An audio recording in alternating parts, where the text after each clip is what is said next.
All right, welcome everyone to a girls' night out. Boy, it's been quite a while since. I did do the girls' night out with Sister Rose. Oh, it's probably been a couple of weeks ago that we did girls' night out. But it's been a long time since I've had Sister Michelle Hanna on with me. It's probably been what, Michelle, like maybe a year or so. Year. Yeah, I think it's been about a year. Yeah, because wasn't it last August when Google Hangouts went away? Yeah, I believe so. So Yeah, it so I mean, because I didn't do anything after that other than in my car when I'm working or whatnot. Um, but yeah, so it's been probably right at about a year since we've done anything together, you and I. So it's really good to have you on with me. Hopefully, because what I understand from you've told me this, that you weren't getting your notifications, and Brother Ted has told me that he wasn't getting notifications either. So I just put a post on Facebook for some of our friends that choose to use Facebook with the link to the broadcast here. So hopefully, um, let me just mute the sound on this. Hopefully, we'll get some people in here, and we can just have a good time of fellowshipping. But let me go ahead. I'm going to hand it over to you, and you go ahead. Just introduce yourself. Give us a little bit of information about you, because we may have some new folks that choose to join in for the broadcast. well, I'm Michelle. Um I love the Bible studies that we have. I love Girls Night Out because you learn so much. I feel like it's real important that we have Girls Night Out so we can understand, go through things differently than men. And for me, Girls Out uh, Michelle, studies and things like that honey, are you're really good. lagging really I bad. enjoy that. Are you having a bad connection right now that you know of? No, let me.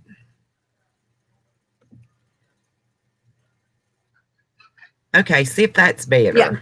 maybe start over and introduce yourself, because the moment you started, Okay. it's when we went live.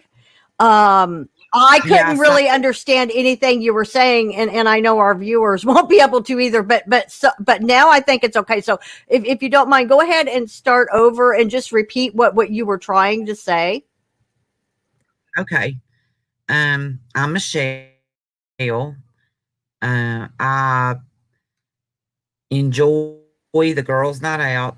No, it's still doing it, Wendy. Well, I I see unmuted it. my microphone just in case that did something. So I'll be real quiet. Let's see if maybe me muting did something.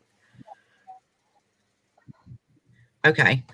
Um, like I said, I enjoy the girls' night out studies, the things that women talk about. I feel like we need that as women, as reassurance and help to know that we're not alone when we go through things. So it's really been a blessing. I'm just a mother. I'm a grandmother, and I enjoy that as well. That takes up a lot of my time. So um, I worked in the prison system for many years, and that's about it.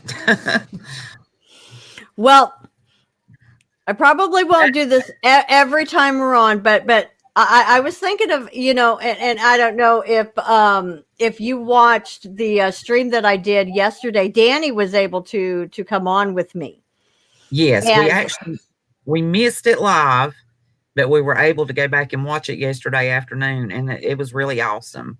oh, Uh, okay. Well, Yeah. I got to play our theme song. I hope you don't mind if I play our No. I play our theme song. You won't see any video, anyone, because I'm just playing it through my external speakers. But the only thing in here is me and Michelle are not wearing satin silk tights. Okay, that's the only thing where we're not going to wear silk tights. Okay.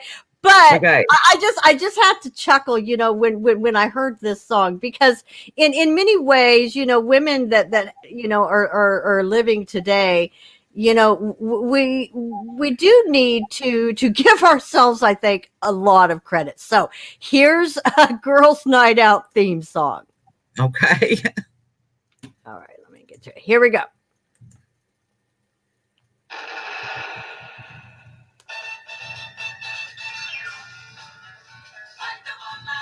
All the world is waiting for you, and the power you possess. In your satin tights, fighting for your rights, and the old red, white, and blue. And boy, we're doing that now. We're fighting for the old red, white, and blue. Yes, ma'am.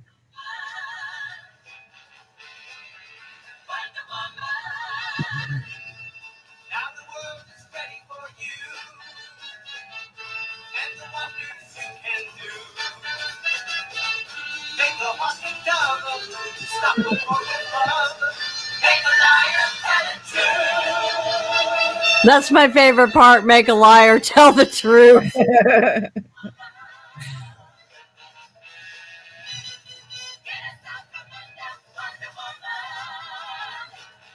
All our hopes are pinned upon you,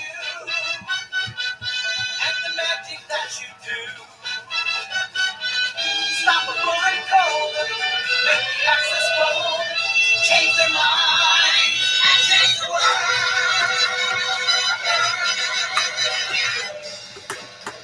Wonder, wonder, wonder, wonder, you're a wonder, wonder, wonder.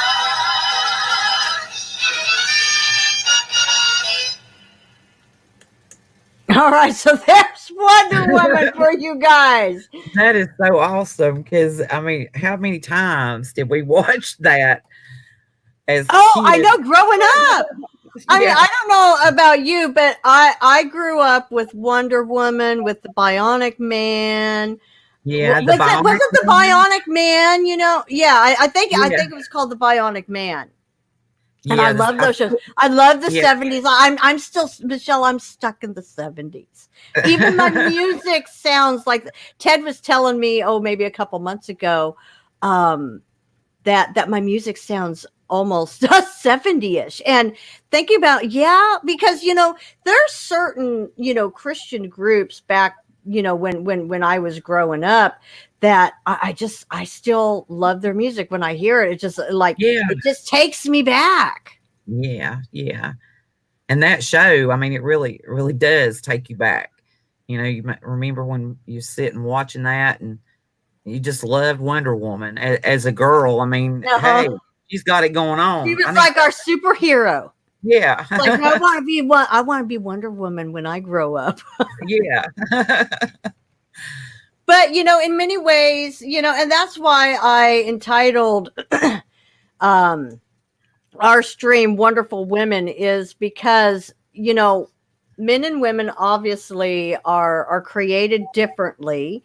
We have different roles that we play, but men aren't more important in God's eyes than women, and vice versa. There are things that only women could do. I mean, women are the ones that give birth to the men. So without us women, the guys would be literally lost.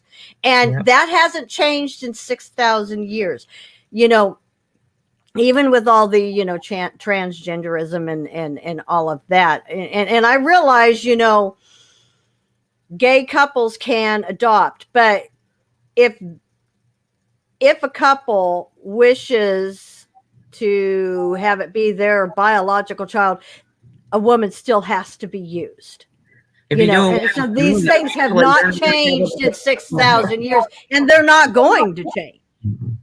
you do away with the men, and eventually you're not going to be able to adopt either. So, hey, I know, and there's a lot of things, and women I think have to be careful that because we're homemakers and we you know I guess maybe just for me, I'm always trying to shelter those that I love, yes, and and we're protectors. I mean, and it's not that men aren't protectors, because they absolutely are, but the emotional aspect is quite different with yeah, women and their children versus the emotional that men give their children. And it's not that there are men that are very emotional, but like my husband, he's not overly emotional, and sometimes just because I'm extremely emotional, that can be a hard barrier, and so I, I'll stop talking and let you give your thoughts. yeah. And Merle and I are a lot, but in a lot of ways we are different. Um, he's the calmer one. I tend to be the one that, like you said, I get upset, I get riled up about stuff, and I have to really pray hard and ask the Lord to help me with that, because I get mad easily, um, and just tore up about stuff, especially when it comes to my family. If they're in distress in any kind of way, then I'm upset. Merle, the kids, it it just tears y'all up. So um, but So would you say that if you're feeling overwhelmed, and Merle understands kind of where your head is at, is he um the one that will come in like me? Because like with me, sometimes I can't see reason when I get really upset or something just hits me just out of nowhere. I'm just like, I mean, my kids can attest to this. I mean, I just go crazy, and sometimes all logic just like flies out the window. And sometimes it takes other people, maybe not always my husband, but other people to help kind of calm me down yeah, to where I can see things that maybe I'm just, because I'm right in it, I can't see it. And so they bring things to my mind, and then I realize, oh, it's not as bad as I thought it was. You yeah, know. yeah, and it happens every time. Like, um, if I'm upset about something and I'm mad and I'm just like, he'll come and sit down and he'll say, "Now, honey, just think about it. Honey. Just think about it this way." Yeah. And, and I sit there still stewing and think about what he said, or, like you said, somebody else, maybe one of the kids. Abby, she's our youngest daughter. She's moved out now, but she'd say, "Now, mama, just think about it like this," and they're a lot alike in the way they process and think about things. So that's, and you sit there and you think about it. I'm like, yeah, you're right. So yeah, the Lord puts us together for reasons. Well, and I've enjoyed Pastor Richie's sermons that he's done, people testing. Because I do believe, that God will put people into our lives that can be a challenge, Yeah, because we are needing to grow in a certain area. yeah, And I've been doing a lot of growing with my husband. There's things about me, and I talked about this recently, but I think other women can relate to me, because when my mom died, she was my go-to person, yeah, and and even now there's things that I can go to my mother-in-law. She's like my second mom to me. but she can never replace my mother, Yeah. and there's things that I can't go to her on. And so I just keep it all bottled up. I keep it all locked inside of me. And I think just everything I went through with my mom's death, and I had to be strong and not show that I'm breaking down inside, but also knowing God's holding me up. I think what that did is it built like this permanent wall to where I don't even let my husband in. And we, we had, this big old fight. And when we were finally able to talk about it 3 days later, I did admit to him kind of how I've been, and that I think it goes back to losing my mom. Yeah. And he just outright told me, when you need me, because he's not a mind reader and I'm not a mind reader.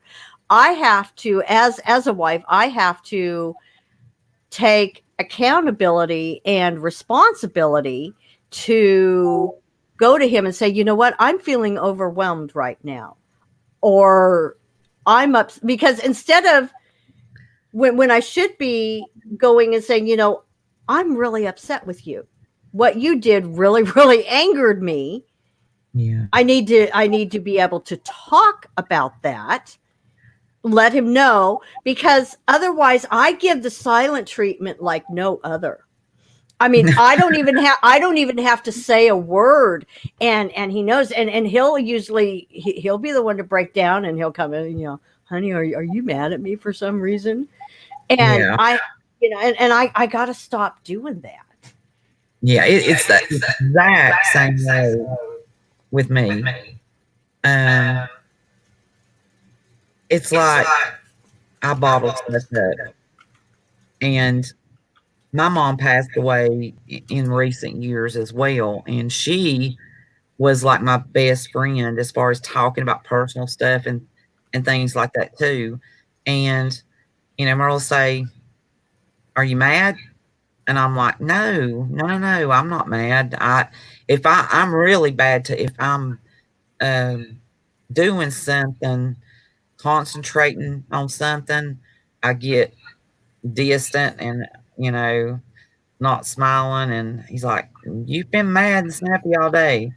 I'm like, "No, I was trying to be left alone because I'm trying to do something, and I'm the same way." Um, And sometimes, do you ever not admit that you're mad when you really are? See, yeah, I'm bad. I'm yeah, really bad about that, because it's like, well, if I say yes, which I should, because technically I'm lying to my husband. I should not be lying to my yeah, husband.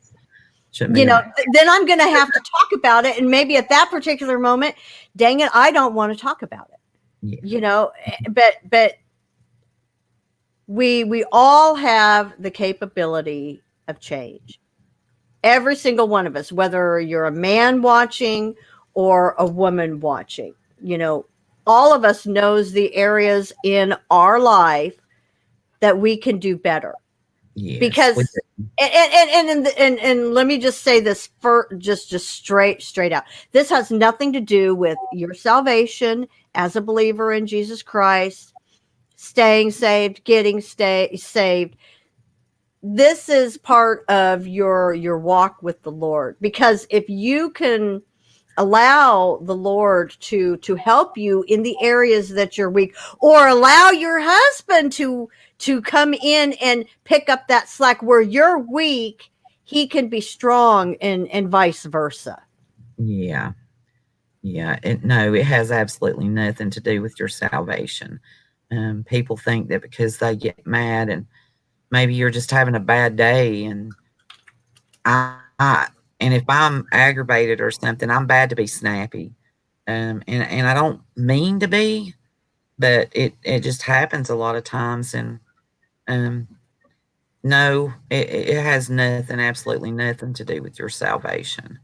You know, we're humans. The Lord knows we're not perfect. There wasn't but one perfect. that ever walked this earth. And, we're going to mess up. We're going to make mistakes. Well, yeah, and that's absolutely true. And we all learn from our mistakes. Yeah. And I think the biggest thing for me, and it's easy to say, oh, I'm going to change this, and the next time, I'm presented with, a conflict. Okay, put my money where my mouth is. Okay, next time my husband pisses me off, am I going to am I going to do what I'm saying here today? I'm going to go tell him, you just really made me mad. Or am I going to rationalize it, justify my silent treatment? I started to Well, say, probably not. yeah, I can only hope, and maybe that's something that, as women who we know we have this problem, we can start to be in prayer now, because I know as well as any of us know, there will be those conflicts down the road, because you don't go through a marriage and not have any kind of fights. Now luckily me and my husband, we don't have fights like the one that we had, like every day or every month. I mean, they're very few and far between, but it was probably my own fault. I'm getting too stressed with work. All this COVID and all of Yeah. this was just, it was like building up and building up. And I was bound to blow sooner or later, because I just wouldn't talk about my feelings. I was just, I felt like I have to keep it all bottled in. I have to hold it together, because everyone's counting on me. They can't see mom breaking down. Yeah. Yeah. You know. Yeah. That and we have to pray. That's what I was going to say. We have to pray, Lord, I messed up. Please help me not to ever do that again. And he has helped me in a lot of ways stay calmer. Um, you know, Merle and I, we don't really fight. We've never um, been in a huge blow up argument. What tends to happen is I get mad, he gets mad, and we go psh, for a Right. while. Right. And pray. You be praying, and then when we see each other again, it's honey, I'm sorry, honey, I'm sorry.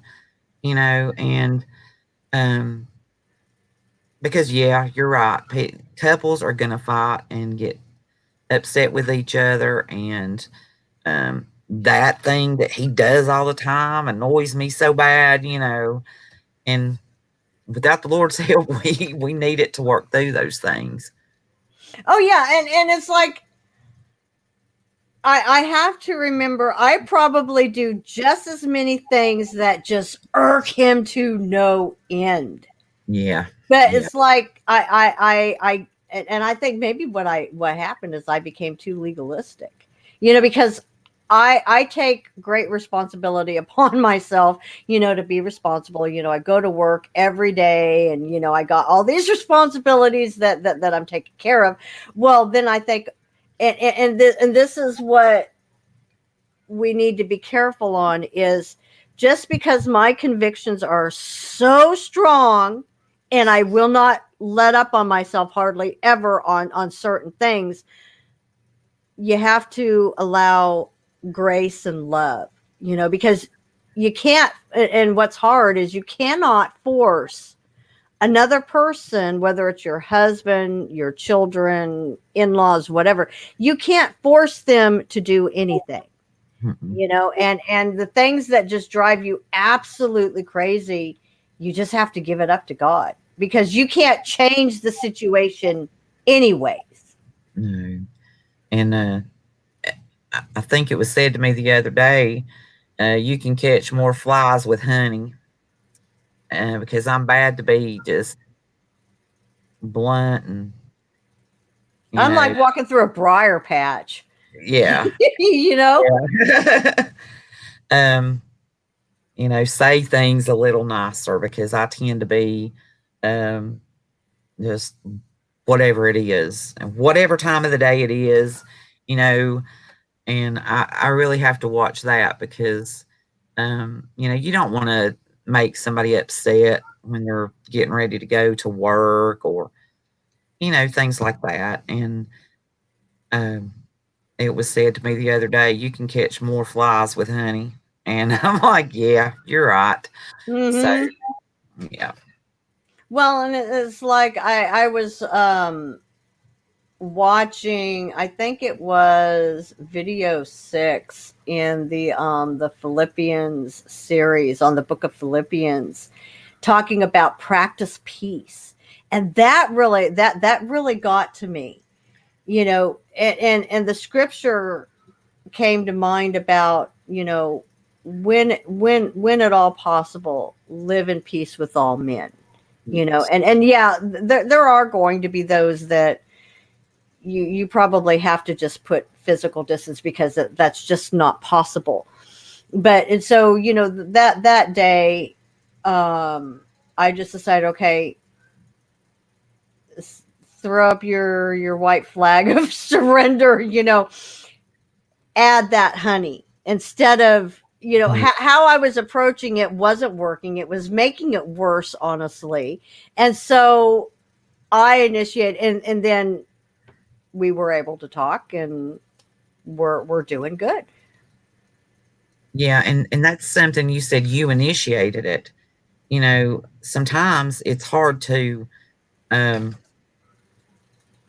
just suck it up and say, all right, you know, I'm going to try to talk to him or, you know, her, and not be, you know, you say, hey, I'm sorry. You know, let's work through whatever's going on. You can't just stay mad at each other because whether you want to admit it or not, you know, you still love him. You want things to work out. And sometimes you just got to suck it up and be the first one to. Second, that's, yep, yep, yep. And it's like it, and this is what the Lord has really helped me on, is being able to be accountable for my actions. Yeah. If I mess up, I own up to it. And so it's like, when he said, yes, we can talk. The first thing I said was, I just want to apologize. There are some issues between us, but how I went about it was in the wrong manner, and I want to apologize for that, because I could have handled things differently. Yeah. And and then he apologized for getting so angry. And and a lot of it is just communication. Even if you're just, spending a few minutes with each other every day, because I know we all have our busy schedules, and our busy lives. And I have to still be my individual person. He's going to still be his individual person with his interests and everything. But Yeah.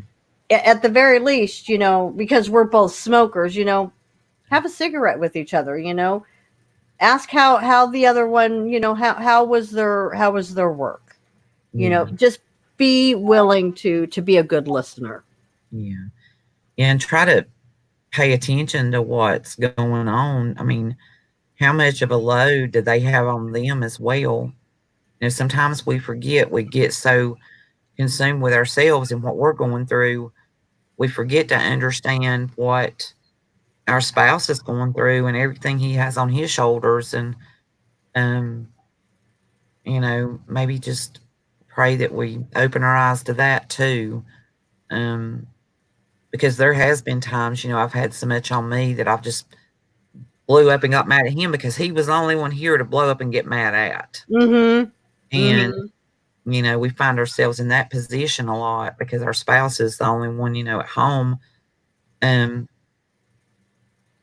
and we take it out on them. And we don't mean to, but be willing to say, you know, I'm sorry. I'm going through this, this, and this, and this. And like you said, sometimes we don't let them know what's going on, you know, because we know they're so stressed or have so much on them. But you're right. Have a cigarette, sit down and talk about the day and what's going on in your life. And you know, it really helps. Well, and what was I going to say? You were saying something, and oh, I can't think of what it was now. I might remember it, and then I'll say it. But yeah, um, just be willing to be a good listener. Yeah. And really give it to the Lord. Because no marriage is perfect. Um, all of our marriages, for those of us who are married, try to see things, through like I can try to see things through my husband's eyes. I can hope that, if I explain myself in a way that I hope is understood, then he can see things through, Yeah. through my eyes. Because men and women are different. We don't think about things in the same way, and I can't expect him to always just naturally think about things the way I do, and vice versa. And some of that is just letting go of your pride and saying, it's okay to have differences of opinion too. Yeah. Or it's okay to say, listen, honey, I'm not dealing with something well, or I'm upset about something. We don't like to um lay it on like a week or anything, it seems like. But, you know, our spouse is the one person that probably can always help us, and if they can't do anything, then just sometimes sitting down and talking about it is like a big relief. And so, Well, and I remember because Merle's in the chat right now. That's Michelle's husband. Um, we oftentimes tend to hurt those we love the most. yeah, We really, really do. yeah, And sometimes, we can be so mad, and we might even question, well, do I even love this person anymore? And, the one thing, and this was years and years ago, the one thing that my husband helped me understand about love is you're not always going to feel the gushy, fluffy emotions. And Pastor Richie has also talked about this too. Love is a decision you make with your head.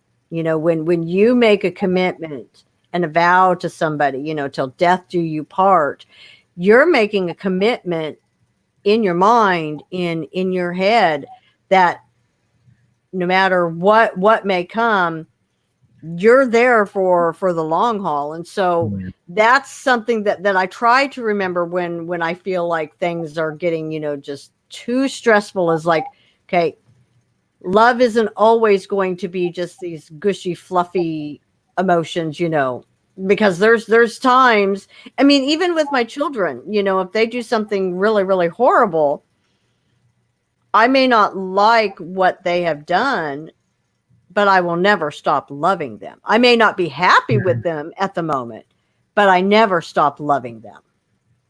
no, no, you don't. And I don't know if it was, it seems like people just don't take their wedding vows seriously anymore either. Like you just said, you took your vows and you're in it for the long haul, and no matter what comes about. And that was the same feeling I had. I knew that things may not be perfect, but I want to strive to make it last forever. And I don't think a lot of people even feel that way anymore when it comes to marriage vows. They're just another thing. Well, But right. A lot of people, enter in for the wrong reasons and the wrong motives, thinking, there's always an exit door. I got something on the back burner, if things get too bad, I can just leave it. And that's how I used to live my whole life, honestly. And that's what God has really worked with me on, is to stop thinking with that mindset, that and probably a lot of it is just because, I'm older now. I would like to think that I've really matured in my thinking and how I approach things. But what I found, to my shame, is how quickly I resorted back to the old Lorraine, the old Wendy.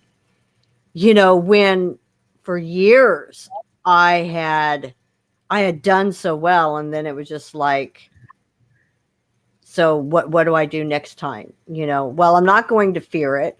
This is where, I can resolve within myself, have the Lord be first in my life. But when things are starting to stress me out too much, regardless of what the circumstances are, you have to be willing and able to open up and talk. Yeah. And that's one thing I'm so thankful that, like I say, sometimes we have to just leave for a few minutes and cool off. But the Lord has really helped us be able to come back together and talk. And not been that's not easy for me because I'm not really good at that, opening up. I've had to learn to do that over the years.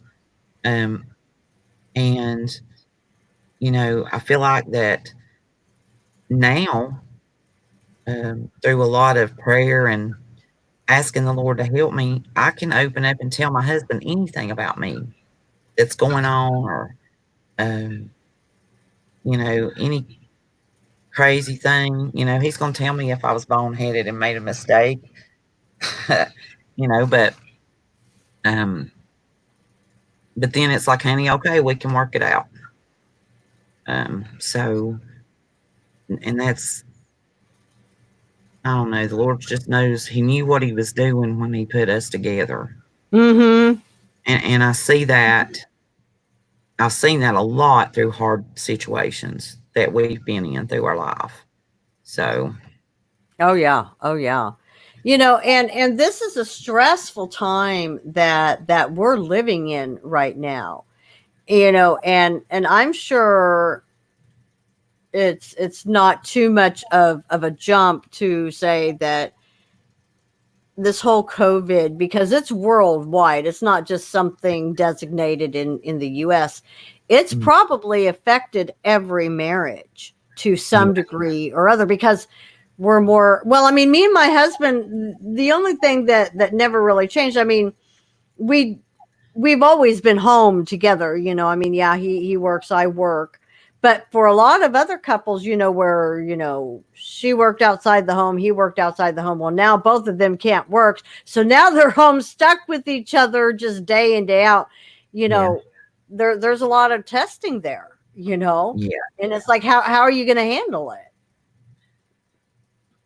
yeah. And, that's hard. If you're inside with the same person day in, day out, um, you have to learn how to get along and talk and talk about what's going on and how you're feeling about the things that's going on. And luckily, we've been able to get outside a little bit, and plant some things, get a little fresh air, because being cooped up in the house, even if you love each other to pieces, can get rough at times. Mm-hmm. And I can stay in the house and do things and stay busy. I've got things that I like to do inside. Um, but my husband's not that way. He's got to be outside doing Mm. things. And if it's raining and he's been in the house and it's been raining for a few days, oh my goodness, I He know probably gets grumpy, huh? to stay away from him a little bit because he's going stir crazy. I mean, um, and I'm the same way. If I'm stressing about cooking, or something that I've got to do, or if, my house is a mess and I've not had time to clean it up, um, I'm a little OCD, I guess, when it comes to that. I can't think straight unless my stuff is organized the way I need it to be. And he knows that. And, if he sees me aggravated or something, you'll see him. And it's kind of funny. And I don't tell him to, but he'll be moving stuff and fixing stuff to try to get it right. So, Try to you know, make your little happy wife is a happy life. yeah, I don't and know if you've heard that saying, everyone, but I have a lot of customers tell me that happy wife is a happy life. yeah, and with him, I if I know something's going on, say if he's doing one of his videos, or I'm going to glance in here and say, okay, what kind of is anything in his way, or can I do anything to help him? Make a pot of coffee, make some tea. You just try to help each other. Mm-hmm. Mm-hmm. Well, one of the other things I wanted to talk about today. Now, some of you who, and maybe it's good. I mean, we talked a little bit about our husbands. Not too much personal things, but Mhm. um, one of the other things that I wanted to talk about was like the current events. Now, one thing that irks me to no end is having to wear the masks. And a friend of mine that I've known, I've stayed in touch with her. We must have first met when we were like 13, 14 years old. And she just posted something on her wall. And she didn't initially write it, but she's in full agreement of it. And so I want to read it to you guys in relation to these masks that we have to wear, okay? Because many of the states are making the masks mandatory now. Okay, so I'm sharing this information so it's not her original post. For all of you mask wearers, especially those of you who think wearing it outside is not stupid, I know I'm about to burst your Google doctor degree bubble, but here goes nothing. So, masks. I am OSHA 10 and 30 certified.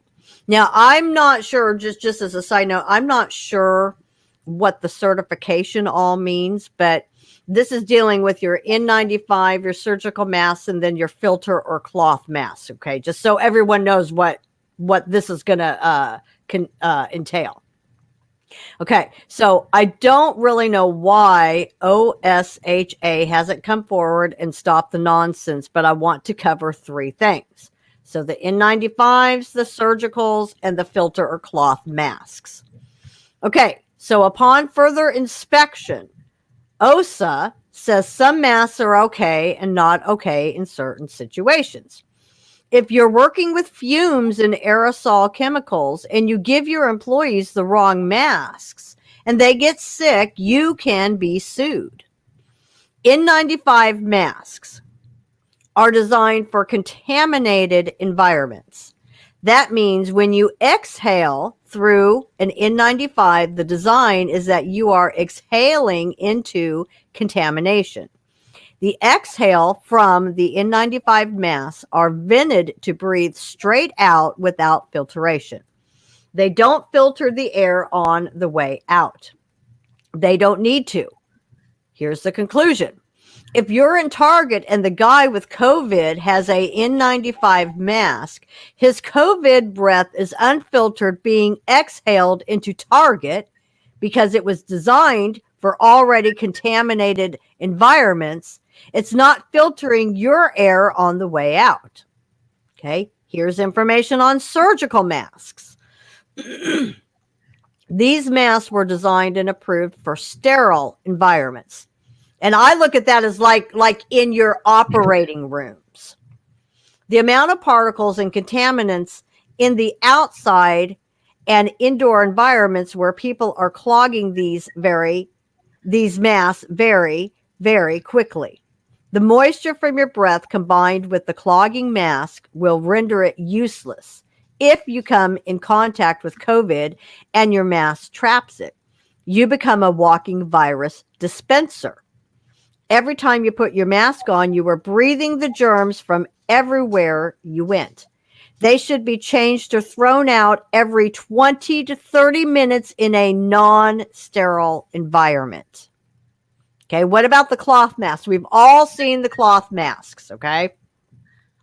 I have a cloth mask that I have to wear every day when I'm driving. I cannot, I literally, everyone, I cannot log on Uber unless I tick the little box, take a picture of me wearing my mask so that they can see I'm complying, or I can't even do my grocery shopping. So here's the information about cloth masks. I can't even believe I'm having to explain this, but here it goes. Today, 3 people pointed to their masks as they walked by me entering Lowe's. They said, "You got to wear your mask, bro." So I guess the person who wrote this is a man. I said very clearly, "Those masks don't work, bro. In fact, they make you sicker." They, you know. Yeah. By now, hopefully you all know cloth masks do not filter anything. You mean the American flag one my aunt made? Yes. The one with sunflowers that looks so cute? Yes. The bandana, the cut up t-shirt, the scarf, all of them offer no filtering whatsoever. As you exhale, you are ridding your lungs of contaminants and carbon dioxide. Cloth masks trap this carbon dioxide the best. It actually risks your health rather than protect it. The moisture caught in these masks can become mildew ridden overnight. Dry coughing, enhanced allergies, sore throat are all symptoms of a micro mold in your mask. Ultimate answer: N95 blows the virus into the air from a contaminated person.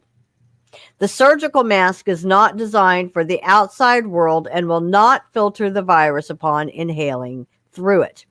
Its filtration works on the exhale, like a vacuum bag. It only works one way, but likely stops after 20 minutes, rendering it useless outside of a sterile environment. Okay, and they don't work in bars, not even a little bit. Cloth masks are worse than none. It's equivalent to using a chain link fence to stop mosquitoes. Now think about that, everyone. Okay, the CDC wants us to keep wearing masks. The masks don't work. They're being used to provide false comfort and push forward a specific agenda. For the love of God, research each mask design, use, and purpose. I bet you will find none are used in the way of viral defense. Just like every flu season, kids, wash your hands, sanitize your hands, don't touch stuff, sanitize your phone, don't touch people, and keep your distance. Why? Because your breath stinks, your deodorant is failing, your shoes are old and stink, that shirt's not clean, and I like my space. Trust me, I can hear you from here. Lots of reasons to keep your distance and work on body hygiene, but trust me, the masks do not work. Occupational Safety and Hazard Association cited the top American organization for safety. They regulate and educate asbestos workers, surgical rooms, you name it. I know the facts suck. They throw a wrench into the perfectly, seemingly, packaged pill you are willingly swallowing. Facts make you have to form your own opinion instead of regurgitating someone else's. And I know how uncomfortable that makes a lot of you. If your mask gives you security, by all means wear it. Just know it's a false sense of security, and you shouldn't shame anyone into partaking in such conspiracies. If select politicians stopped reinforcing it, no one would continue this nonsense. Don't drink the Kool-Aid. And that's the end of the article. So let me get your thoughts on what I just read, and maybe you have some additional information of your own. No, and I've been hearing that. I've been hearing how bad the masks are for you, especially the last 2 or 3 weeks. But thank the Lord, I have not had to put a mask on until one day last week. We had to go somewhere and they required a mask. And I thought I was going to smother to death before I could get out of there. But when you've got my biggest thing was they kept saying in the beginning before the article that's coming out right now about the mask being so bad for you. They talked about the mask actually hurting your immune system. And try and sterilizing everything. And if your immune system's not exposed, and I'm not a doctor, hey, but if you're not exposing yourself, like getting out and doing things, your immune system's going to get weak. I mean, that's just kind of a It's going to go common sense. down. It's going to go down. And the mask, I can't wear one, and if it gets to where I have to wear one to go in a store or the doctor's offices. Many are requiring them now. I've had one appointment and went in without one. They didn't require me to wear one. But now it seems like within the last couple of weeks that they're requiring you to wear a mask at the doctor's offices as well. So I don't know. I can't. Well, and you would think the doctors would know the truth about this. And so my next logical question is, they know, but they're keeping their mouths shut because they'll stop getting funding to their clinics and their doctors' offices. Yeah. Health insurance companies will drop them possibly because most people have one form of insurance or another, even if it's, just like your local state Medicaid. Yeah. And if you're not complying with the social norm, could these doctors be at risk of losing their license to practice? It's quite possible. And the states opening up in different phases, all of them's different. That doesn't seem right to me either. Well, at least those two doctors that came out on YouTube, and they've been the left has tried to. I mean, I had one woman, when I tried to explain, because I remember the one doctor's name, Dr. Erickson, I believe. Yeah. And she tried to tell me, that he's not really a doctor. And I just kind of, let it drop because she's drank the Kool-Aid. But it's just, it's really, really sad, and here's the thing.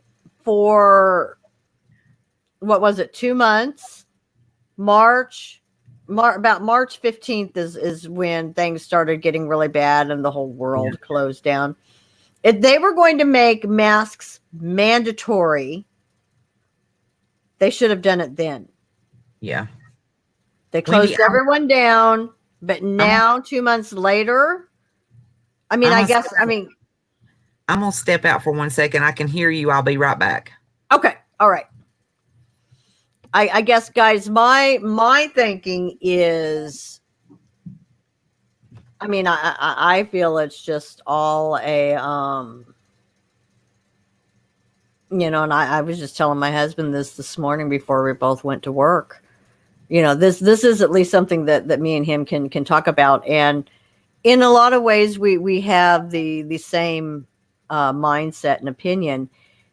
I just told him straight out, it's a plan to see who's going to comply, because they make the mask mandatory. Okay, well, they'll be able to see who the dissenters are. And I said, as much as I can, I'm dissenting. I told him that this morning. I'm dissenting. But like for Uber, if I want to work Uber, and it's pretty good money, I have to put it on. But you know what I do? I I take the picture, I put it on, make sure that the picture takes and get the little, the little check mark. Then I rip it off my face. And when I go to pick up a passenger, I usually will have it down under my chin. Now, what I do, because with Uber, riders and drivers are supposed to wear masks at all time, but at least half of my passengers don't, and I don't enforce it. I just will not enforce it. But if I see a passenger start to walk to my car to get in and they're wearing the mask, then I put mine up. But I leave it under my nose so I can breathe, because I can't breathe it, because most of the time I don't wear my contacts. I wear my glasses, and my glasses just steam and fog up to where I can't see, and then I can't breathe. And it's very, very uncomfortable. It really, really is. Yeah. I've not really had to wear one. Have I they made know, it mandatory in North Carolina yet? not yet that I know of. There is talk of that. I heard this week that the governor is throwing around the idea of making masks mandatory. And is it because of all the rioters that, all the riots that have been going on? Because you watch any of the footage of the riots, most of the people aren't wearing masks anyways. But it's like, which is the greater harm? What I feel, I mean, not that the virus isn't a real virus, but I think it's like the flu. We have different strains of flu. Yeah. Yeah, it's real. Some people can get really, really sick. That's unfortunate, but we've been dealing with the flu and various illnesses for 6,000 years. Yeah. You just learn to deal with Yeah. If it's it. flu season, Which is worse, a a quote unquote non-existent virus, or the riots. I think the riots prove more hazardous to people's lives and health. devastating to people's lives, people's businesses, and things that they use to support their family. I mean, they're tearing down the world, and it's nonsense. You're ruining your own communities and people that live around you. And, you know, that's something that's really bothered me over the last couple weeks. I've never been afraid to get in my car and go anywhere. And now, um, it's like you have to think in the back of your mind, are you going to run up on somebody that's going to hurt you? Um, there's always caution when you go into heavy populated areas and you watch yourself and you try to stay safe. But, people's being shot and killed driving down the road. Week before last, there was a right here on our local intersection. There was, I don't know if it was two ladies or a man and a woman. They were just driving down the interstate and a car went by and shot at them. They were walking. Were they killed? No, they were okay. Luckily, it was on an interstate, and a car just started firing gunshots randomly. They weren't hit, luckily, and they went to the police and told the police about it. But it's just scary times. We are Well, not. and look, I don't know what the police force is like there. Do you have a lot of the police just up and quitting? They're calling it the blue flu. No, not right. Not in this area. We have the city police and the sheriff's department. And they're county wide. The police department is in the city. But I don't know of that here. I've not been hearing that. But now we're a small town compared to other cities. Like your bigger cities, right? Yeah, like your bigger cities, like one of the North Carolina cities is Charlotte. We're tiny compared to that.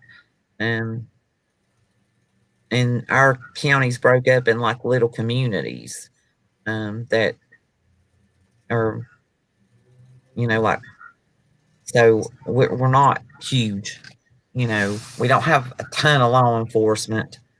Um, but I've not heard about it. But do I worry for our law enforcement here in our county? Yes, yes, yes.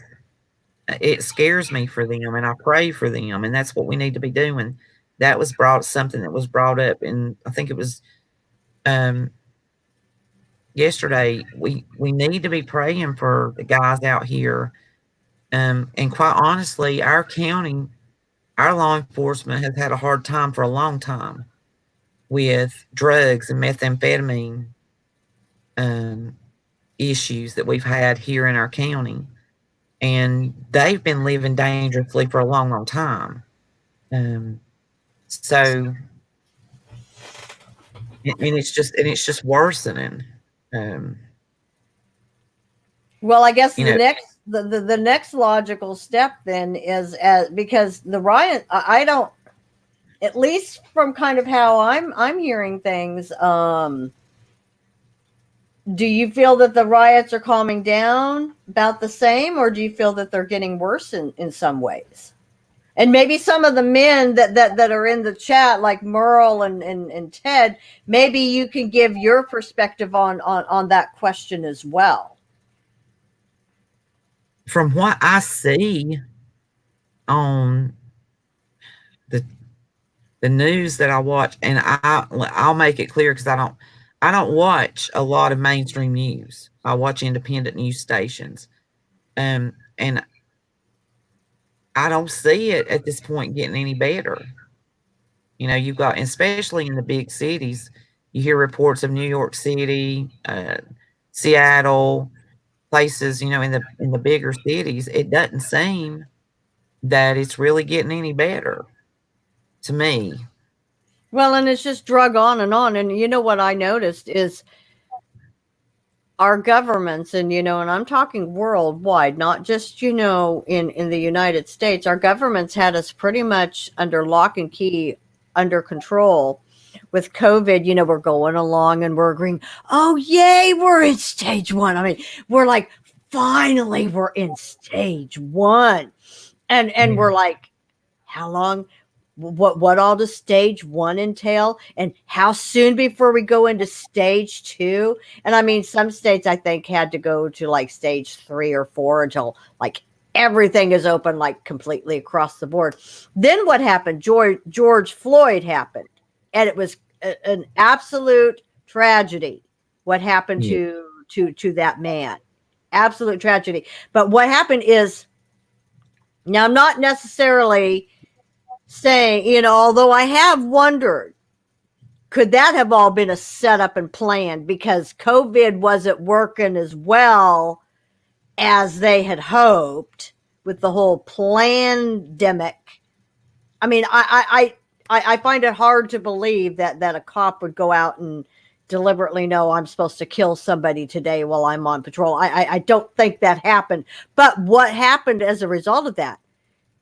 I mean, maybe that was just kind of like a spoof incident that happened, very sad, tragic incident. But look how that spiraled into what we have now. Yeah, it scared Antifa, Black everybody. Lives Yeah, Matter. Yep. making And people afraid. that, now that's taken us to another level of chaos. I mean, if COVID didn't do it with destroying our economy worldwide, this yeah. Yeah, the the riots have definitely made people afraid.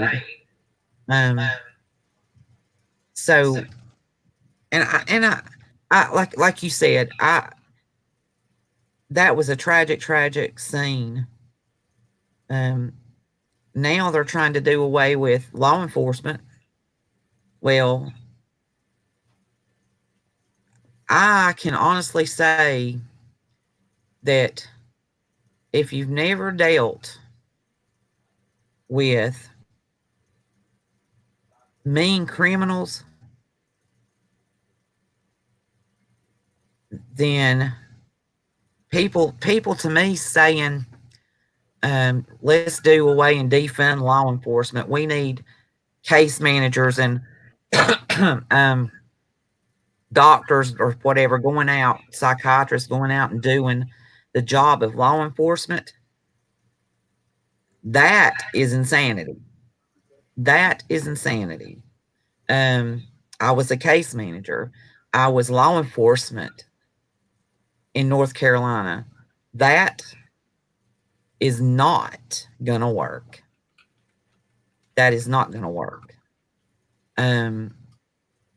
You have to have your law enforcement officers. And if they're trying to keep them away and do away with them, you're going to have total chaos. Total chaos. It's going to be worse than it is now, by far. So, and that, we know that there are bad cops. I mean, we're all aware of that, but not every. I mean, I would say it would probably be a small majority of cops are actually bad cops. yeah. But you get rid of, because from my understanding, are they wanting to get rid of police altogether? Yeah, I've seen articles this week about putting like case managers and things and social workers. And now, please don't misunderstand me. If you're a case manager or a social worker, you've got a job to do and a very important job. Like I say, I was a case manager for convicted felons. And I also was an officer first for convicted felons. You cannot have case managers going out and trying to take care of the situations that your law enforcement take care of. So they're wanting these case gonna managers work. to be basically like your police officers, but they're just case managers. So like if you get a call for domestic abuse, you know, a husband's beating the crap out of his wife or molesting, you know, children or something, they want the case managers to answer the call. Yeah. Yeah. Can you guys see me rolling my eyes? That's stupidity. Yeah. Because okay, now let me ask you: are these case managers trained like police officers are to be able to protect themselves, protect innocent bystanders, to be able to fire a weapon? I don't know. But even in that situation, if you I was a case manager. I was trained to defend myself. But you were an officer first, you said, right? You were. Now, was this a correctional officer or were you a police officer and then you went into the prison system? I was a correctional officer. And went into the prison system. And then when I went to case management, I still had to stay trained on the things that the officers did, the self-defense, the stuff like that. Because you dealt with the prisoners day in, day out, right? As a correctional officer. Yes. And then when you go to case management, you've got a whole different set of issues as a case manager. You have to work on trying to study the case and find out what the problem is. And, you know, yeah, I guess a case manager could be trying to carry a gun.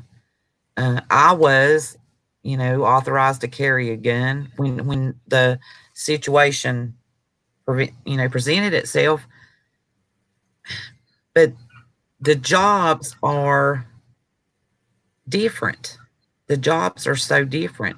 If you're law enforcement, you have a law enforcement mindset and you keep that law enforcement mindset. If you're a case manager, your mindset's different. yeah, you can say, okay, I'm dealing with criminals, and I don't know. I don't, from everything that I know that I've seen, that is just not going to work. Um, they actually tried it in a facility um, around here and did that very thing. They tried to make case managers work as officers, and I don't think that worked very well. It didn't, because the training is completely different. Yeah. Yeah, you have to go through a ton of training as an officer. You have to go through a ton of training as a case manager. Um, I don't see it. You know, our police officers do an awesome job, and people don't realize, even the men and women that walk inside the prison facility, you know, they put their lives on the line every single day. They put that uniform on and they walk into a situation, and law enforcement on the street never know what they're going to face in their day. Oh, and it's especially dangerous now. Yes, yes. You know, Could you, people throwing, you know, because this is one thing that Robert was telling me this morning, and he understands why police are quitting left and right. You know, you get people throwing bricks at you and bottles of frozen water at your head. You can only take so much abuse before you, I won't use the cuss word, but before you just, you know, it's say not worth it, no, and you know? no. Um, but yeah, And if what's going to happen if we have no more police? If they get their wish and the police quit, or they're defunded, or they're benched, or whatever you want to say, so there's no more law enforcement, who's going to uphold the law? Because, you know, in Chaz, they have their own set of rules from my understanding. yeah, Okay. that's what Of I've course, heard. what's going to happen, is it going to be every man for himself?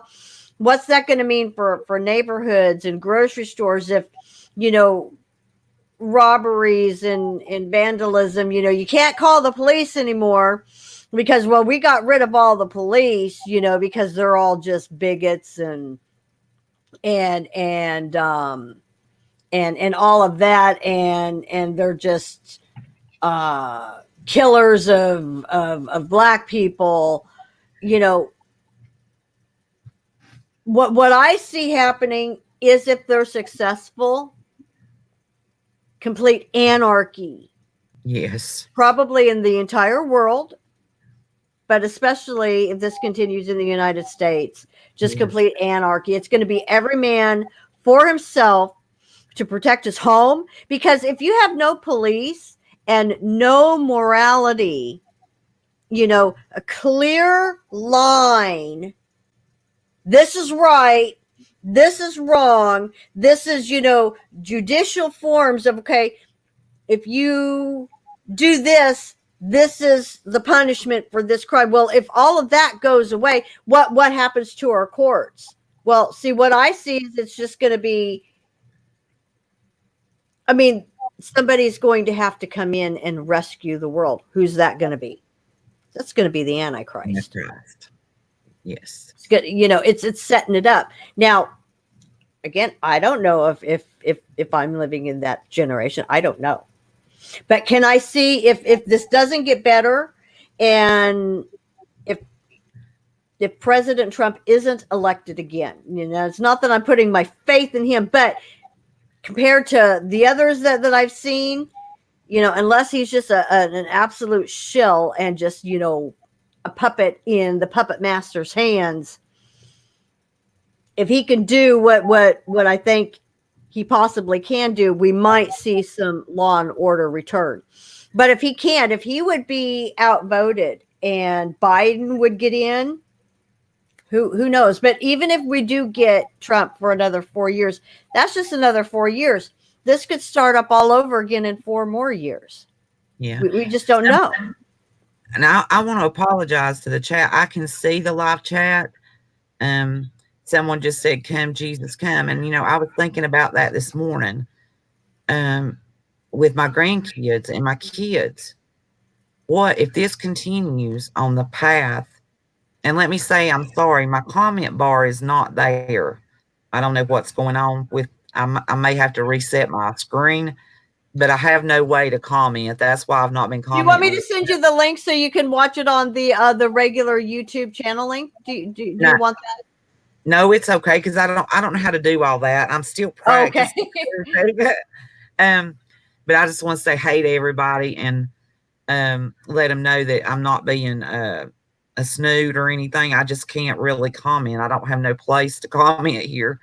But yeah, and I was thinking about that very comment that they made this morning, and I was thinking, Lord, I, if things continue the way that they are, my kids, my grandchildren, what are they going to have to go through? And I said the very same thing. Lord Jesus, please come. Don't let them have to go through what I see. Things that's going on right now. I don't care to tell you, I'm 52 years old. I will be this year. I've never seen in my lifetime the stuff that's going on right now. We've never seen it. Um, and it's only, if something don't happen, things are gonna just keep getting worse and worse. And we've seen over the last 10 years things progressively just getting worse and worse and harder and harder. Can you imagine our little granddaughter's 3? By the time she's 20, if we stay on this pace, what it's gonna be. Every stay on this course. And this is something I've struggled with because I don't have grandchildren yet. And maybe this is what?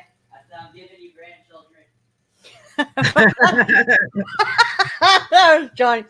But because of where I see things going, and I hate to say this, I would love grandchildren, but in a way I don't want my children to have children because I don't want them growing up in this. But of course that's selfish, I mean, children are a blessing, and more than likely I will have grandchildren one But you day. do. But I fear for them. Yes. Just like you Yeah. feel for your little angel. You Yeah. fear, because mama's not always going to be there. No. I might, I mean, if I'm allowed to live maybe another 25, 30 years, because I'll be 50 in August. If I live till I'm 80, that's only 30 years. Will my children be able to survive without me? These are things I worry about. My hope was was in the next 30 years that they will be self-sufficient and be able to take care of themselves, because me and my husband, we won't always be here. And maybe that's why I've been so hard on myself is I have to be able to take care of myself. God has to give me the resources, Yeah. and trying to And prepare them as best as I can. yeah, and that's something that I've been talking to our kids about is, you know, we learn in the Bible that they prepared for hard times. We see them coming. Why would you not try to prepare yourself the best that you can for whatever's coming? God give us good sense to He put expects things us to up. use it too. Yes. And, if things are coming and things are going to get bad, why would you not try to put up, a little extra food or, whatever you can do physically and financially to make sure that you're okay and your family's okay. Um, no, I'm not worried because when I leave this world, I'm going to be with Jesus. I'm not worried about that. But, he gave us sense. And I put up some food and I've run across people in need and I have that. extra to give, because he tells us to. Um, Exactly. and Well, it's and another thing we might want to talk about, because it just naturally leads into this. Okay, what are some ways that we can prepare? Because, it's always better to be prepared and not need it than to need it and not have it. Okay, protection. If we continue to see the world deteriorate, how will you be able to protect your family? Okay, well, are they going to try to get rid of being able to conceal and carry weapons? While we still have that freedom, my strong recommendation, because this is something me and my family, meaning me and my husband, we are actively in the process of doing what we have to do so that we can protect ourselves legally, you know. yes, And I'm talking about guns, people, okay? yes, I'm yeah, scared to death of this. I have never held a gun. I've never shot a gun. But if I continue to see things go down the toilet, like I mean, I hope I'm wrong, but what if I'm not? I've got to be able to protect myself, because my husband told me, he's like, if I go down, you have to be able to protect the family, protect yourself, because I won't be there to protect you. yeah, yeah. By teaching your children how to defend themselves, there's nothing wrong with that. They need to know those things. Uh, where we live,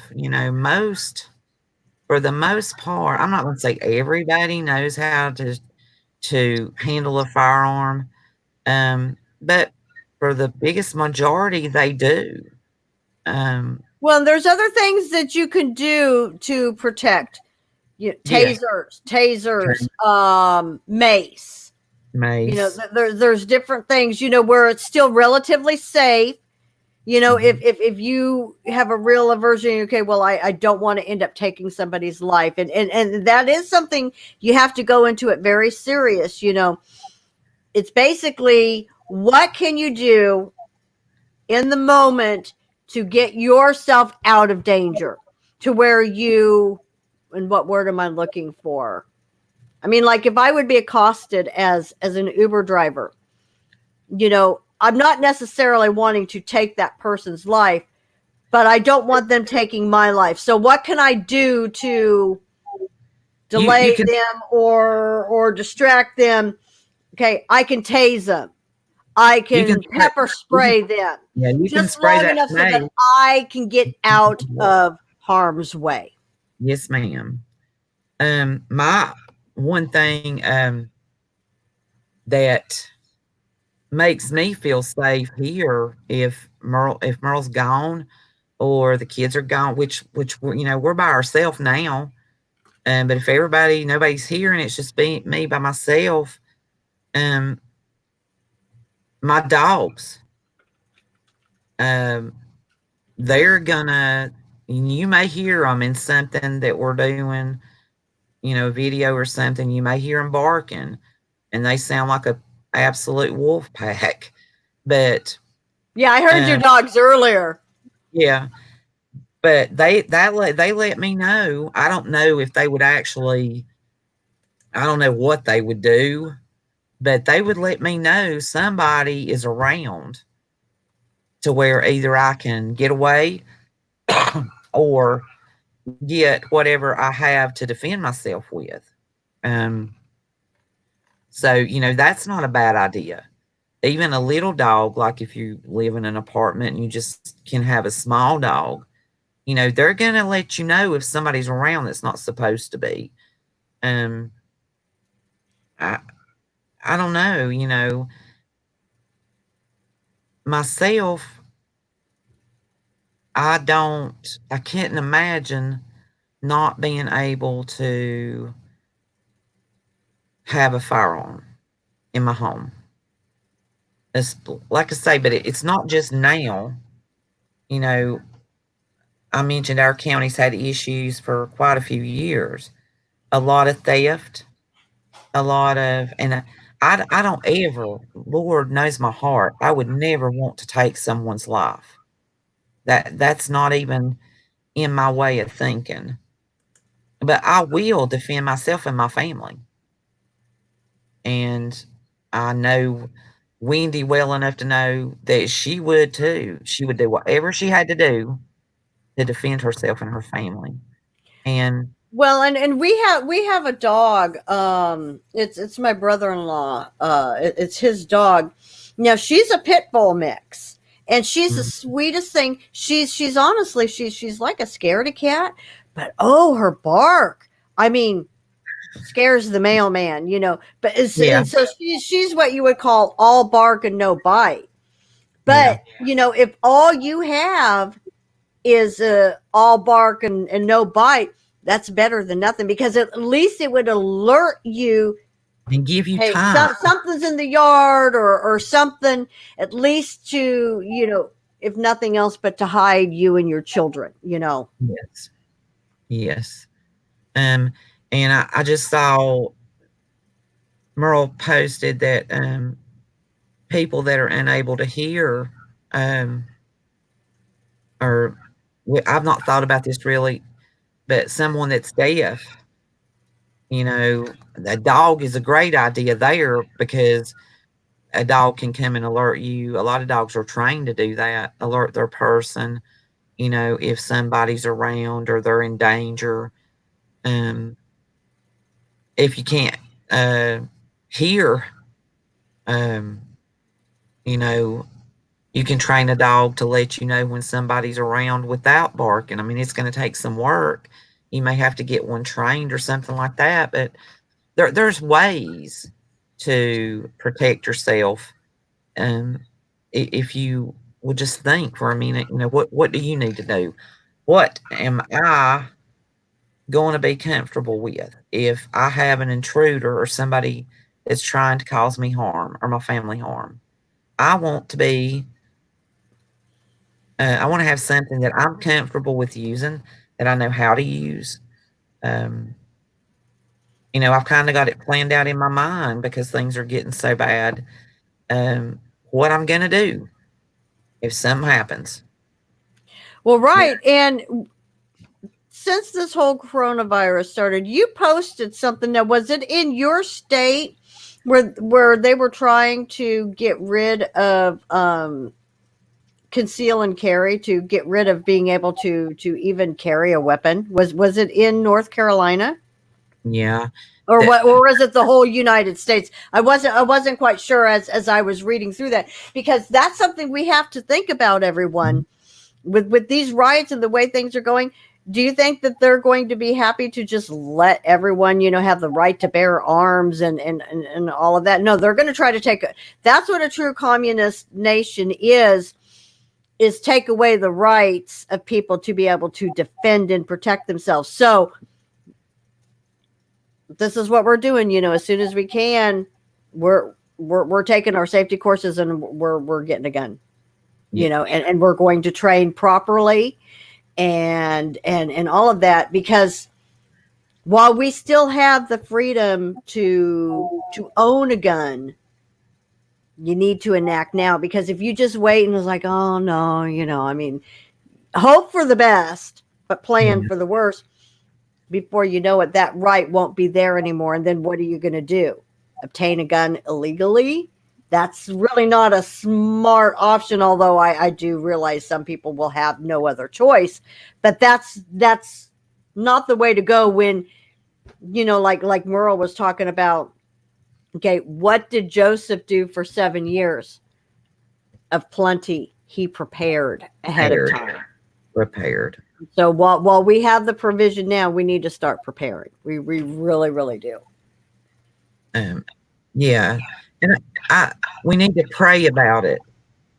You know, and I've told this story to a couple people to try to get them to change their mind about preparing, because you know all this stuff started in March, and in February, um, I got this just uneasy feeling that I needed to buy some extra stuff.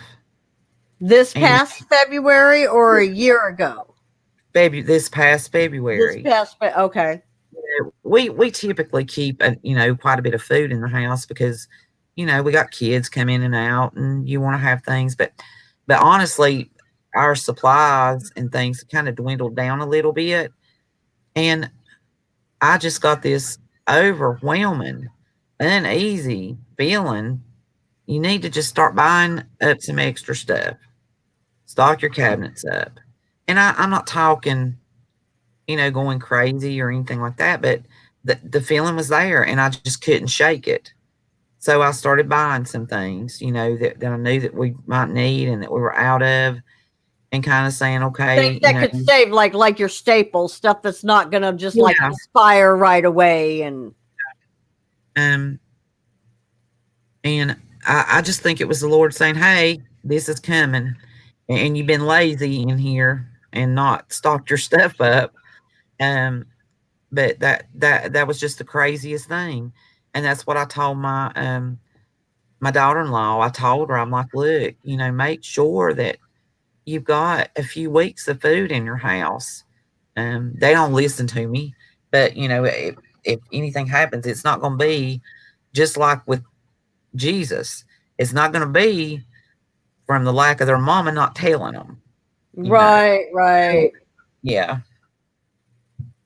and um, pray for those that are lost, because this whole thing just makes me so mad, the way that people um, they're trying to, it seems to me like they're trying to start a civil war, and they're throwing this bait out to everybody, and people are biting it, taking the bait hook, line, and sinker, and they've got people so divided and so hating each other, and it just makes me so upset to see people treating each other that way. Like I said, I even, as mean as things were, I never hesitated getting in my car and driving wherever I wanted to go. And now it's just like, no, it's really sad. Um, Well, and the didn't you tell me not too long ago that some of the roads were closed? Yeah, you seeing people blocking interstates, and some of it's not like being right here, but in localized places like Charlotte, Asheville, places like that. And I did see a thing the other day, and I've got a friend on Facebook that's a truck driver. They're getting real frustrated trying to get through these lines and stuff where people blocking the roads and things. Oh. And they bring our And food are in. they not even going into? They're not wanting to deliver to cities and stuff where the police has been defunded. That's something I think my husband was telling me about not too long ago. That I they heard don't that. even want to go into those places. That No. And can you blame them? mm-mm, mm-mm. No. Can you blame the police officers? I mean, I know they chose that profession, but if that was you, and you had to go into a place where people were rioting, shooting, blocking the roads, and here you have this big rig that you've got to maneuver around these people. No, I wouldn't want to do it either, and I don't blame them. So Well, we have to pray. yeah, Well, it's scary. And me and Michelle, we're not trying to scare anyone, but I do believe that we need to use the brains that God gave us. We still take one yes, day at a time. We continue to lean on the Lord for guidance and direction, but you can't have your head in the sand with everything that's going on. You just no. can't. If Merle, if you're still in the chat, will you help me out with the verse that we were talking about this morning? Um, about the knowledge and the Lord. Gotta let my cat People, out. Give me just a second. okay, people falling for the lack of knowledge. The Lord has explained everything to us in the Bible in the way that we need to. Oh, they fail for lack of knowledge. Are you talking about that one? Yes. My people are destroyed for lack of knowledge. Hosea 4:6. Yep. And that seems to me that's what's going on right now, because the Bible tells us to be good to each other, and to help each other, to not try to kill each other and shoot the place up and divide. We're a one people. We're a one human race. There is no black and white. And people evidently didn't learn their dang colors in elementary school. This is a white shirt I've got on, and I am not white. This is white. I'm not white. Right. And slavery, having slaves, has affected every nationality on earth. I believe it was you that that shared that about the Irish. Yes. Was it you? Yep. Yeah. That was very sad to read. That was not too long after the King James Bible was published. I don't know if I'd say published, but the King James version Bible. There was more Irish that became slaves to the quote unquote white man than even African black people. Yeah. And it's because they were cheaper to buy. And what they did is eventually, and it became so well and wide known, the interbreeding of I guess it was Irishmen. You know what? I'm going to read it to you guys. Let me go to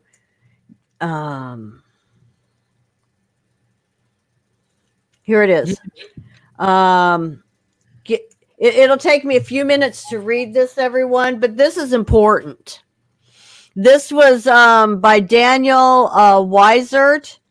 Added a new photo to the album, Irish Lives Matter Too, 1625 in Ireland. Okay. The Irish slave trade began when 30,000 Irish prisoners were sold as slaves to the New World. The King James First Proclamation of 1625 required Irish political prisoners be sent overseas and sold to English settlers in the West Indies. By the mid-1600s, the Irish were the main slaves sold to Antigua and Montserrat, if I'm pronouncing that correctly. At that time, 70% of the total population of Montserrat were Irish slaves. Ireland quickly became the biggest source of human livestock for English merchants. The majority of the early slaves to the New World were actually white.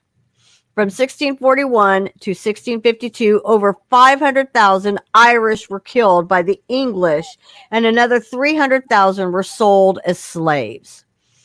Ireland's population fell from about 1,500,000 to 600,000 in one single decade. Families were ripped apart as the British did not allow Irish dads to take their wives and children with them across the Atlantic. This led to a helpless population of homeless women and children. Britain's solution was to auction them off as well. During the 1650s, over 100,000 Irish children between the ages of 10 and 14 were taken from their parents and sold as slaves in the West Indies, Virginia, and New England. Okay, that's the United States, as far as I could see here, or parts of what we now call the United States. In this decade, 52,000 Irish, mostly women and children, were sold to Barbados and Virginia. Well, maybe not. I'd have to do my study to see exactly when the United States became the United States. But still, the English people. Another 30,000 Irish men and women were also transported and sold to the highest bidder. In 1656, Cromwell ordered that 2,000 Irish children be taken to Jamaica and sold as slaves to English settlers. Many people today will avoid calling the Irish slaves what they truly were, slaves. They'll come up with terms with indentured servants to describe what occurred to the Irish. However, in most cases from the 17th and 18th centuries, Irish slaves were nothing more than human cattle. As an example, the African slave trade was just beginning during this same period. It is well recorded that African slaves, not tainted with the stain of the hated Catholic theology and more expensive to purchase, were often treated far better than their Irish counterparts. African slaves were very expensive during the late 1600s, about 50 sterling. Irish slaves came cheap, no more than 5 sterling. If a planter whipped or branded or beat an Irish slave to death, it was never a crime. Death was a monetary setback, but far cheaper than killing a more expensive African. The English masters quickly began breeding the Irish women for both their own personal pleasure and for greater profit. Children of slaves were themselves slaves, which increased the size of the master's free workforce. Even if an Irish woman somehow obtained her freedom, her kids would remain slaves of her master. Thus, Irish moms, even with this newfound emancipation, would seldom abandon their kids and would remain in servitude. In time, the English thought of a better way to use these women, in many cases girls as young as 12, to increase their market share. The settlers began to breed Irish women and girls with African men to produce slaves with a distinct complexion. These new mulatto, quote unquote, mulatto slaves brought a higher price than Irish livestock and likewise enabled the settlers to save money rather than purchase new African slaves. This practice of interbreeding Irish females with African men went on for several decades and was so widespread that in 1681 legislation was passed forbidding the practice of mating Irish slave women to African slave men for the purpose of producing slaves for sale. In short, it was stopped only because it interfered with the profits of a large slave transport company.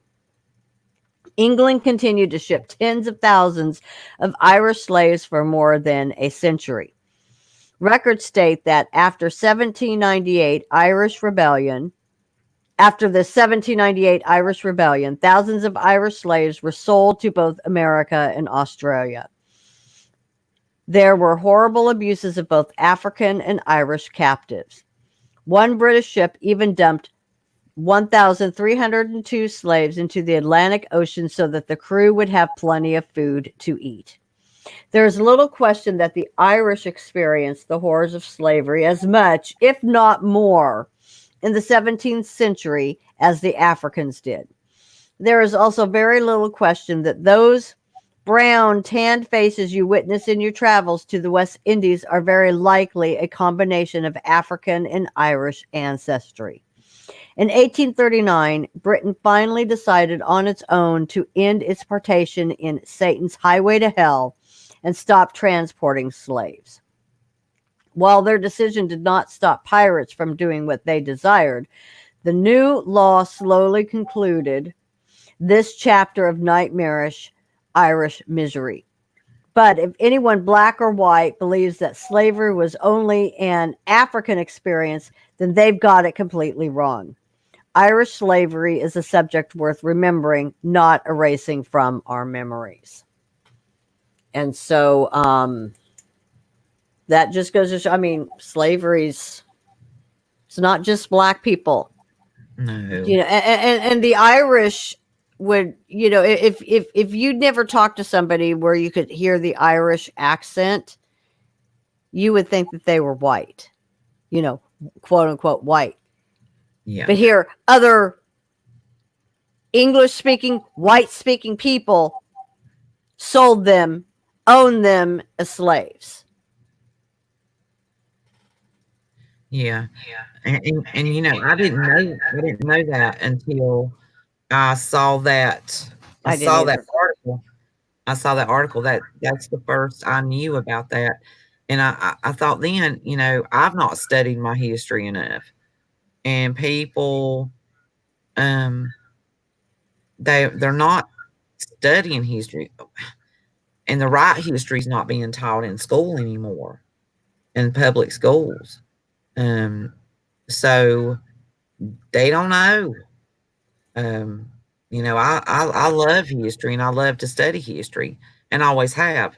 And that article was news to me. Oh, So, I had never heard of that either. I mean, it was very sad to read, but it yeah, was very eye opening as well. um, and It's like all lives matter yes, they do. All because life. all lives matter in God's eyes. That's right. Um, God loves us all. And, I can't imagine what he is sitting up there seeing and thinking, you know, his creation, his creation, are acting this way. I mean, what in the world, you know? Well, and as we continue to move along, God's timeline, because there will be, he's got a countdown timer. He knows when that timer hits 0, he's coming back. But before then, there's very specific things that have to happen. I mean, Yeah, there's only so much of a window left. I yeah, don't know how much time is left. Michelle doesn't know. God mhm, alone knows. So what do we do? Because the world's not going to get better, people. mhm. Now, as individuals, we can listen to the Holy Ghost. Like me and Michelle were talking in the very beginning, just in relation to our husbands. There's things I know that I can work on and be better with my husband. Okay, obviously we can all work on things, but society, people, the human race as a whole, it's not going to get better. It's going to get worse, I believe. Yeah, Yes, there is going to be the remnant, because God always said that he would have a remnant.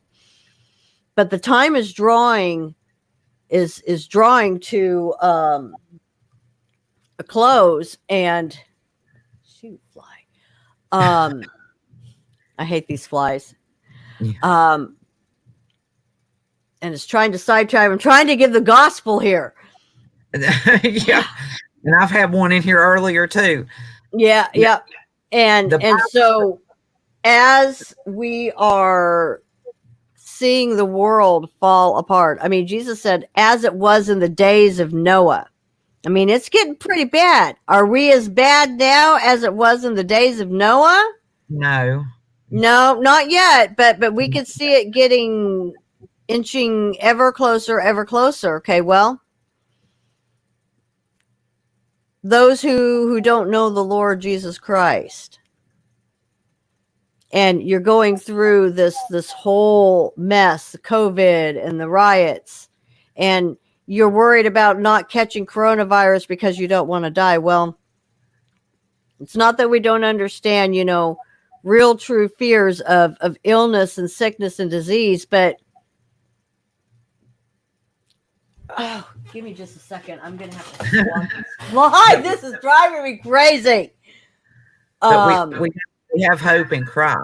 we have hope The, in Christ, the death and doesn't scare us as like those with no hope. Um, I, like I said, my main thought, I'm a mother. The Lord instilled that motherly instinct in me. I worry about my children. I have children that are not saved, and I pray and I pray and I pray that they come to know Christ. And that's my fear right there.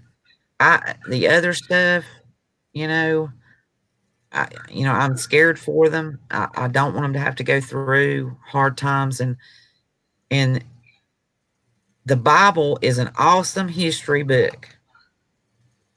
It tells you exactly what has happened, what's gonna happen, and all you got to do is sit down and read it. Jesus don't tell us no hour, minute that he's coming back.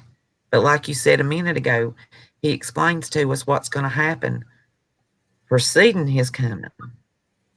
And I love studying the Bible.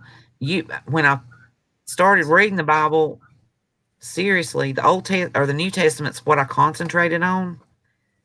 And now going back through the Old Testament and doing and studying, it's like, oh, here's an example of what's going on right now.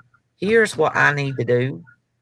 Um, it'll teach you anything that you need to know. I don't know at the times that I prayed and said, Lord, I need to know about this. I don't know what's going on. What do you want me to do? And the next time I open up the Bible and read it, there it is. He's telling me what to do. It speaks to us. well, and all this chaos in the world just shows how much the world needs the Lord Jesus Christ. Yes. Because the world's not going to fix itself. We're not going to suddenly, as the human race, just finally figure it out and get it right. Of course, that's what your world religions will teach you. Yes. Okay, but the Bible teaches something completely different. The Yes. only one that will truly bring in world peace is the second coming of Jesus Christ. Yes. Okay, but if that time happens in our lifetime, when he comes back, that's when judgment on the world is happening. You don't want to be in his judgment as far as outside of salvation today. Sorry, it's like this fly doesn't want me to give the gospel. I'm serious. It's like like a demon's in the fly or something. Now is the day of salvation. And what is salvation? Salvation is simply putting your faith and trust in Jesus Christ and his finished work on the cross. When Jesus said on the cross, as he shed his blood for you and I, it is finished. It really was finished. Yes. I can't do anything of my own accord to get saved, because if I could somehow, some way be a good enough person, Jesus could have just given us the Bible that tells us, okay, this is what you got to do. This is what you got to, and he could have stayed in heaven. Yeah. But that's not what happened, because we can't save ourselves. Jesus had to come and be our atonement for us. And when you come to the point and you realize that you are nothing and he is everything, and he is your hope of eternal life, you just simply put your faith in his finished work on the cross, knowing that he died for you because you were helpless. You couldn't do anything of your own accord. And it is just, it's simple faith, and people will make fun of you, and they'll try to add works to the gospel, saying, well, it can't be that easy. It can't just be simple faith, because as people, we do try to better ourselves, and that's where the adding works to the gospel really messes you up if you're not careful. And that's why, you know, we recommend only reading the KJV.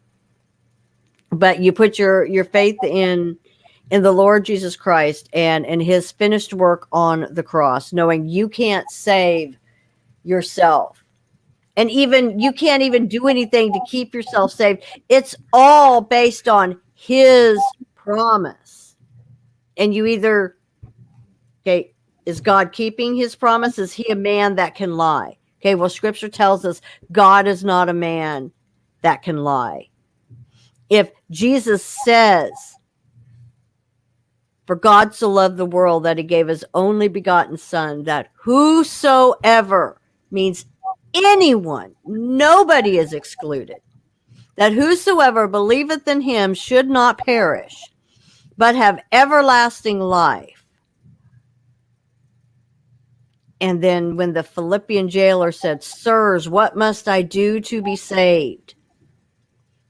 Paul said, believe on the Lord Jesus Christ and thou shalt be saved. Amen. That's what it is, folks. But the only condition God has is you have to come to that decision of faith. Okay?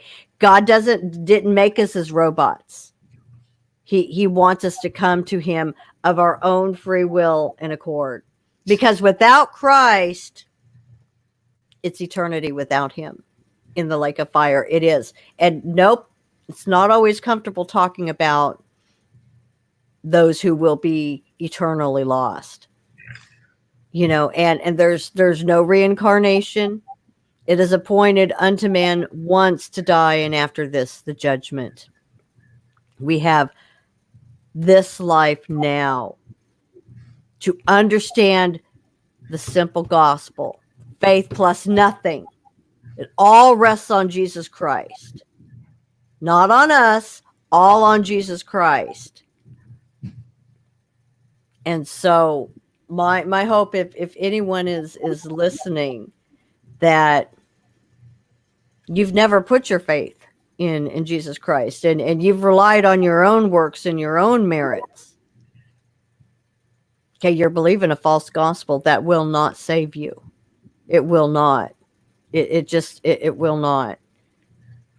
You need to believe on the Lord Jesus Christ today, because the world's in chaos. The world is falling apart. The sky is falling, as what was it, Goosey Lucy would say. You know, none of us are promised tomorrow. I mean, I can make my plans and think, you know, I'll go to bed tonight and I'll wake up and do it all over again. You know, I'll go to work. But if I don't wake up, if tonight is my day of reckoning to go home and be with the Lord, I know where I'm going because I have put my faith and trust in Jesus Christ.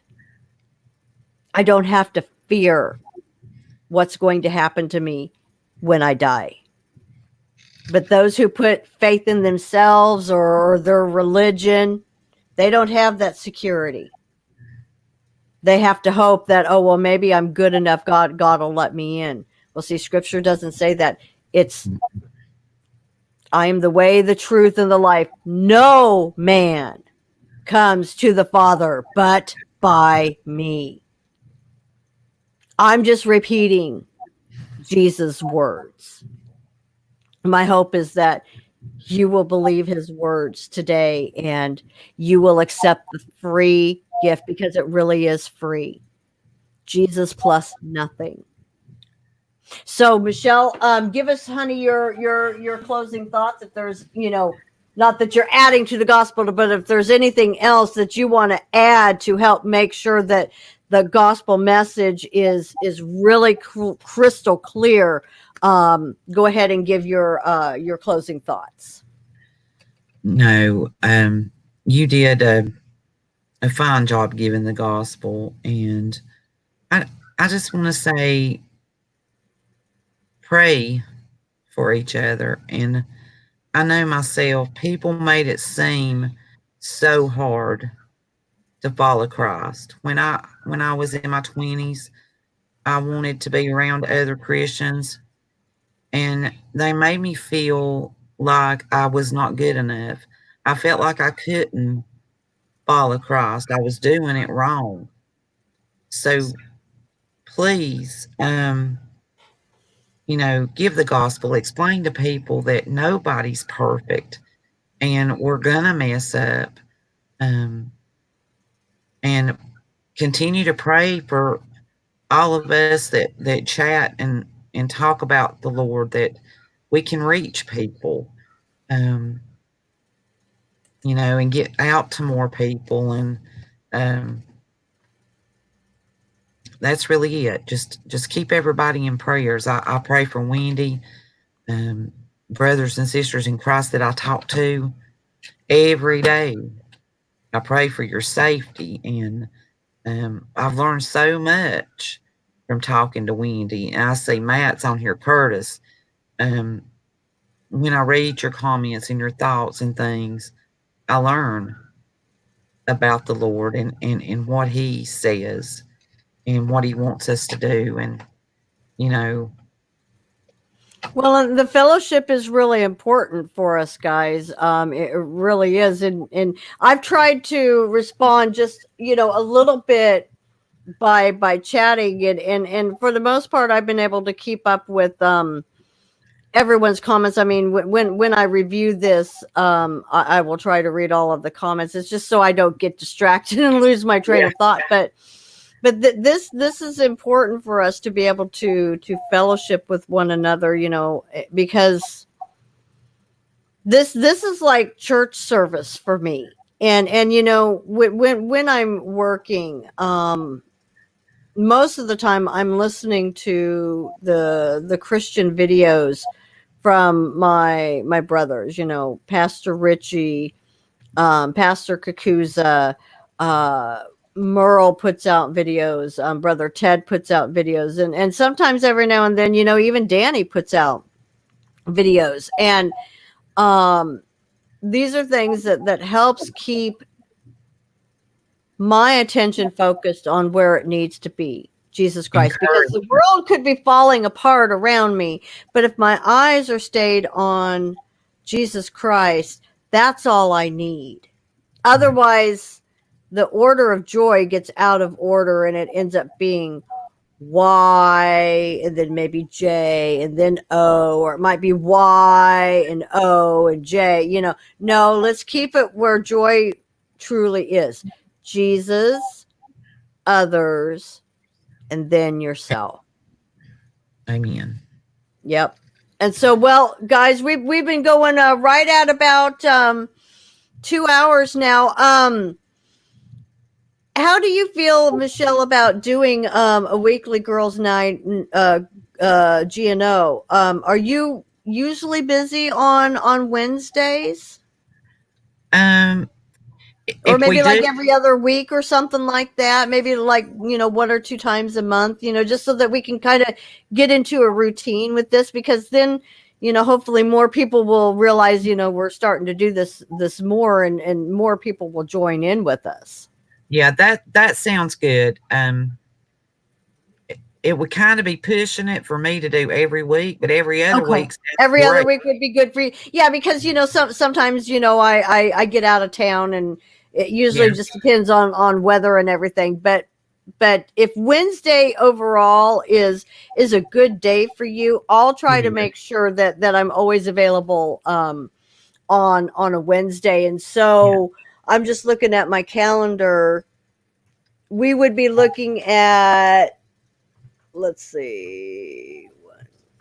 So like maybe the next time, like maybe July 8th, then we get July 4th out of the way. So that would be 2 weeks from today. I mean my calendar looks free, if you want to tentatively Yeah, plan. that sounds fine. And if maybe next Wednesday, if we're open, and we can always do it Oh yeah, if I'm available and you're available, because I try to get my work done by like 9, 10 o'clock in the morning Yeah. at the latest. Otherwise, because I start at like 3 o'clock in the morning, and it just makes too long of a day for me. So yeah, that sounds good. For me, so we'll kind of play it by ear for next week. We'll wait and see, kind of, where we're at. But I did for sure write on my calendar for July 8th. And I think Okay. this would be really nice to, get started back into this, and we'll just kind of play it by ear. We'll probably have lots of more new things as far as the world to talk about. A lot could happen in 2 weeks, honestly. Yeah. Yeah. Well, it was nice to see a lot. Quite. I mean, I show there's like 8 people watching now, but it'll probably say that there was a lot more people viewing it Yeah. than You know, eight. and let me apologize for not typing in the text. The box for me to type's gone. I'm sure it's just a screen adjustment that I have to make that I don't know about. I don't know how to do it. But Yeah, Merle will help you. yeah. But it was nice to see you, Matt. Hi, bro. Nice to see you, Curtis. And let's see. Of course, Merle's in the chat. I saw Ted earlier, commenting a little bit. Hi to you, brother Ted. And Moni had to cut out a little while ago. She had to leave. But then also there was and I can't ever remember her name. Mommy girl. Um, you know who I'm talking about, right, Michelle? Mommy Yeah. girl, mommy Here. girl, married lady, I think is what she Yeah. calls herself. And Yeah. so she was here earlier. So hello to all of you. Anybody else who might just be secretly, listening and you're just not commenting, obviously hello to you. God bless you guys. Keep your brothers and sisters in prayer, because we've got brothers and sisters in all different parts of the country and world, honestly. Ted's in a different country. I know, Bill's in another country. Michelle and Merle, they live in a different state than me. Danny's in a different state from them. So I mean, we're all spread out all over the place, honestly. But it's really nice because I could see Michelle as if she was just sitting right across from me. That's the wonderful thing about technology. Yeah. It's amazing. God's name will be proclaimed. It absolutely will. But okay, did you have any final closing thoughts, honey, before we go ahead and close her out? No, I think see you guys next time.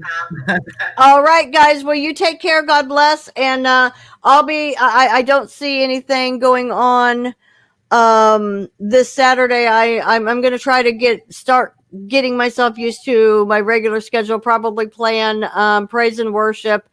I'll try to start like we did today, like between 12:30 and 1 Pacific Standard Time. I don't know if I'll have like my green screen and all of that up, but I'll bring you guys a little bit of music and everything on Saturday. So if I don't see you until then, hopefully I'll see some of you guys on Saturday. So all right, you guys take care. God bless, and we'll just see you next time.